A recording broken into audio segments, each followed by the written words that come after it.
Muy bien, tiempo de saber qué está ocurriendo realmente dentro de nuestra convención constitucional con la periodista Valentina Matus. Vale, bienvenida nuevamente a contarnos semana a semana cómo se trabaja ahí. Muchas gracias, feliz de poder comentar lo que está pasando. Sí, cómo surgen ya las ojeras, 12 horas diarias. Las mías, querrás decir. No, pero he visto convencionales ahí que están... Pero bueno, ustedes también están trabajando harto, ¿no? Los que cubren día a día. Sí, estamos harto rato, pero también es parte del proceso histórico. Entre estar y no estar, yo me quedo hasta la hora que me tenga que quedar. Sí, por eso me han dicho varios, Mauricio Asa, por ejemplo, dice, sí, en realidad estamos trabajando ya, pero es un hecho histórico, tenemos que contárselo a los nietos. Exactamente. No, en teoría no va a haber otro proceso constituyente, así que hay que aprovechar que está pasando para estar ahí. Muy bien, vale, es parte de Contexto Factual, que es este sitio, este portal, que nos está analizando y dando a entender qué es lo que está ocurriendo ahí dentro de la convención. Esto, por ejemplo, habla del fin a las cárceles concesionadas, creación del Consejo de Justicia y cambios en los nombramientos. Las 25 normas aprobadas del segundo informe de Sistema de Justicia. Clave lo que está ocurriendo esto entonces, ¿vale? Sí, clave. ¿Y qué consiste estas 25 normas? Mira, te cuento. Lo que hicieron es que presentaron el segundo informe de sistemas de justicia, el segundo bloque de las temáticas que iban a tratar, y en este se habló específicamente de la Corte Suprema, Corte de Apelaciones, en fondo todos los tribunales que existen actualmente. Se establece que ahora esto se va a componer del nombre de tribunales del Sistema Nacional de Justicia. Ya no es el Poder Judicial, es el Sistema Nacional de Justicia. Y dentro de esto hubo aprobaciones de cosas bastante interesantes, tal como tú comentabas. O sea, se hicieron normas sobre sistemas penitenciarios, lo que, por ejemplo, implica que ya no van a haber más cárceles concesionadas. Se aprobaron, por ejemplo, temas respecto a integración de algunas de las cortes, otras vuelven a comisión porque no hubo consenso. Por ejemplo, digamos, no son las cárceles, que es muy interesante, porque de un tiempo a esta parte, en democracia, ¿no? Se empezaron a concesionar. Entre todas las cosas que se concesionaron también las cárceles. Y hoy, como tú dices, son privadas. ¿Esto volverían entonces a manos del Estado? En estricto rigor, sí. El artículo dice que todo el cumplimiento de la función del sistema penitenciario tiene que ser pública. ¿Cómo lo van a hacer? Esa es una buena pregunta. ¿Por qué? Porque la Constitución no lo establece. La Constitución no va a establecer cómo va a proceder esto, sino que eso lo va a establecer la ley. Ahora, sí es probable que vaya a haber una norma transitoria que diga esto se tiene que aplicar de aquí a 5 años más, 10 años más, lo que ellos consideren que sea apropiado, pero las normas transitorias no se van a ver hasta fines de abril. Veamos este artículo 16, que ustedes también exponen sobre las cárceles concesionadas. Dice, solo el Estado, como tú decías, Vale, puede ejecutar el cumplimiento de penas y medidas privativas de libertad a través de instituciones públicas especialmente establecidas para estos fines. La función establecida en este artículo no podrá ser ejercida por privado. Todo esto son borradores, tiene que después escribirse definitivamente en la llamada Comisión de Armonización. La llamada Comisión de Armonización. Que es el último paso, ¿no? Pero así queda en el borrador y así pasa entonces a esta comisión. Tal cual. Y de hecho, en estricto rigor, por el momento, la Comisión de Armonización solo tiene que arreglar las comas, las letras. En el fondo no puede modificar contenidos de fondo. El sentido, claro. Entonces, en estricto rigor, el espíritu, justamente. Esto va a llegar así a la propuesta de nueva Constitución, y si en el plebiscito de salida se llegara a aprobar, esto también va a estar dentro de las normas aprobadas. Perfecto, interesante, ¿no? Que el Estado se haga realmente cargo, por ejemplo, algo tan importante como esto. Ahora, también la gente podría entrar a decir, si es que es Gendarmería quien administra, ¿significará que no podrán ser concesiones? ¿Significará que en el fondo podrá haber alguna letra chica para que las concesiones permanezcan y no sean solamente cárceles administradas por el Estado como tal, sino que pueda haber cierta provisión de servicios que esté exteriorizada o que la hagan terceros? Pero todas estas conversaciones, y no solamente esto en específico, sino que desde justicia hasta conocimiento, sistema político, mucho de eso va a tener que revisarlo la ley. Exacto. Y eso ya no va a ser pega de nuestros constituyentes, sino que va a ser pega ya sea de este o los próximos congresos que vengan. Claro, como corresponde. Yo he escuchado a especialistas en constituciones, ¿no? Los llamados abogados constitucionalistas, palabra más compleja que esa no existe, que dicen que hay básicamente como dos tipos de constituciones, las que son muy extensas y otras que son más acotadas, ¿no? Que las extensas son donde dicen, van al detalle de lo que debería ser realmente un articulado, y las otras dicen no, lineamientos generales. Hay detractores de lado y lado, ¿no? Que esto en realidad deja mucho campo abierto para la ley, y otros que dicen al revés, ¿no? Oye, pero esto parece más un código que una constitución. ¿Cómo va nuestra constitución en este sistema, crees tú? Mira, hoy día, hasta el martes en la noche, habían 109 artículos aprobados. Ya.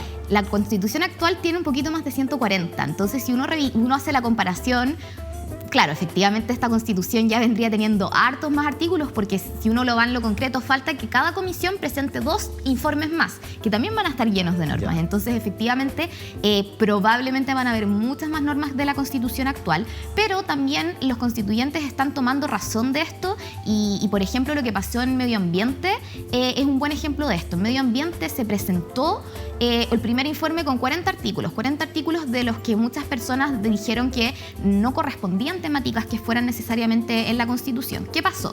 Se aprobaron 6, solo 6 de 40. Esto fue el pasado 4 de marzo. Ahora, este viernes se vota los informes de reemplazo y segundas propuestas de medio ambiente. ¿Y qué pasó? La comisión, para llegar a presentar este informe, tuvo que debatir y volver a votar algunas cosas. Y el resultado de esto es bien interesante, porque ellos decidieron eliminar 32 artículos de los que ya habían propuesto. ¿Y por qué? Porque en el fondo se dan cuenta que, y aquí quiero ser súper específica, no es que las cosas que en el fondo ya eliminaron no sean importantes, pero que quizás no son necesariamente materia constitucional.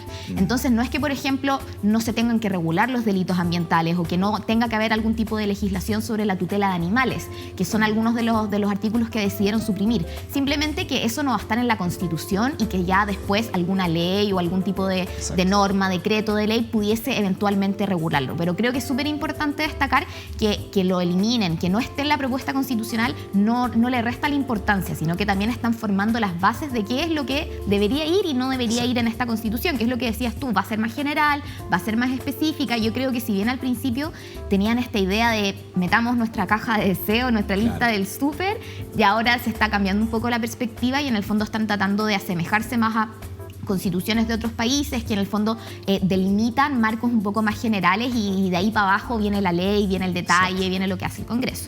Ahora sabíamos, Vale, que cuando llegáramos a este punto, ¿no? Cuando se hablara de cosas ya realmente medulares, como es el sistema judicial y como es el sistema político, íbamos a entrar en una necesaria discusión democrática, ¿no? Con sectores que no están de acuerdo, con pelea ideológica, porque raro sería que no se produjeran en algo, como te decía, tan medular para una nación, para una forma de Estado, que es precisamente eso, ¿no? Y justamente por eso está el quórum de los 2/3. O sea, 2/3 son 103 personas y si uno va sacando la cuenta, tú te haces tu Excel, te das cuenta que ningún sector político te da 103. Entonces no puede ser 100% de izquierda, 100% de derecha, 100% de centro. Tienen que llegar a acuerdos y si no lo hacen, van a haber cosas que no van a estar y en el fondo eso podría ser una falencia respecto a las cosas que ellos creen que deberían estar. Me dijiste algo de un Consejo de Justicia, veamos, ¿no? Estas láminas para entender qué es lo que se aprobó entonces en nuestra convención y me explica en qué consiste, ¿vale?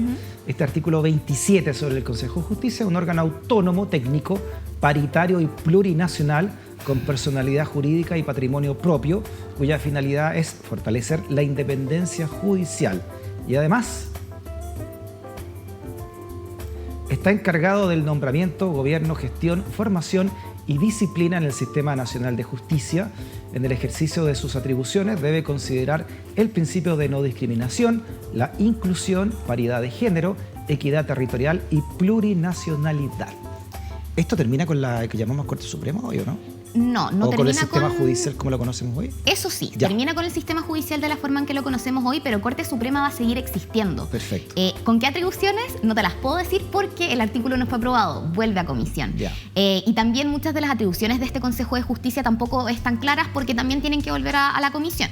Pero lo que sí te puedo adelantar es que efectivamente lo que nosotros conocemos como el mandamás de la justicia, que hoy día recae en la Corte Suprema, ya no va a ser más así y que va a haber un consejo externo que va a ser el que revise todo lo que tiene que ver, por ejemplo, con nombramientos, con el cese de funciones de los jueces. En el fondo, hoy es la misma Corte Suprema la que ve en términos de temas judiciales, pero también ve mucho tema administrativo. Aquí se baja la función administrativa para que lo haga este Consejo de Justicia y es algo bien innovador, bien distinto y va a cambiar como nosotros hemos entendido el sistema judicial hasta el momento. Sí. Leía, por ejemplo, que esta nueva forma de nombramiento excluye la política en los nombramientos de importantes jueces de la República. Exactamente. Ahora es concurso público, de alta dirección pública. Cualquier abogado o abogada que sienta que quien merece el cargo va a ir, va a postular y va a ser distinto al clásico nombramiento que había acuerdo con el Senado, que el presidente daba algunos nombres. Y justamente hacen esto como una forma de transparentar cuáles son las intenciones que hay también detrás de los nombramientos, porque también sabemos que hay muchas instituciones que hoy están nombradas mitad derecha, mitad izquierda, porque en el fondo cuando habían ciertos presidentes o presidentas en ejercicio, fueron las personas que designaron. Claro, por ejemplo, ahora el Tribunal Constitucional está con 6 miembros, porque 4 se fueron, y el presidente Boric tiene la posibilidad de nombrar 2 de esos. Exacto. ¿No? Y de los 10 miembros, solo 3 son de la Corte Suprema y los demás son todos cuoteos políticos por Senado, por diputados, por Ejecutivo, etc. Claro, y esto eventualmente va a cambiar porque también se está proponiendo una modificación a lo que hoy día conocemos como el Tribunal Constitucional. Hay algunas personas que quieren cortarlo de raíz, hay otros que quieren pasar esas atribuciones justamente a la Corte Suprema y hay otras personas que quieren cambiarle el nombre y con ese cambio de nombre también habría cambio de atribuciones, pero todavía